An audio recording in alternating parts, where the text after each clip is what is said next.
நோக்க நோக்க நொடியில் நோக்க திருச்செந்தூர் ஆண்டவனே வேல்முருகா, தினம் உனக்கு நன்றி சொல்வோம் ஆன்மருகா.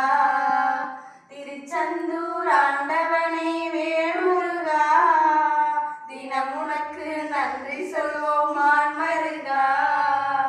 உப்பு காத்து ஊத காத்து சுத்தும் கடலை கடல் பார்த்து சத்தியமா கோயில் கொண்ட சுப்பையா, இந்த குப்பத்துக்கு குலவிளக்கு நீ ஐயா. திருச்செந்தூர் ஆண்டவனே வேல்முருகா, தினம் உனக்கு நன்றி சொல்வோம் ஆன்மருகா. ஈசன் மகனே உனையின்றி இனி காக்க வீராரையா, நெஞ்சார துதிப்பவரின் நெஞ்சத்திலே குடி நல்லதே நடக்கவே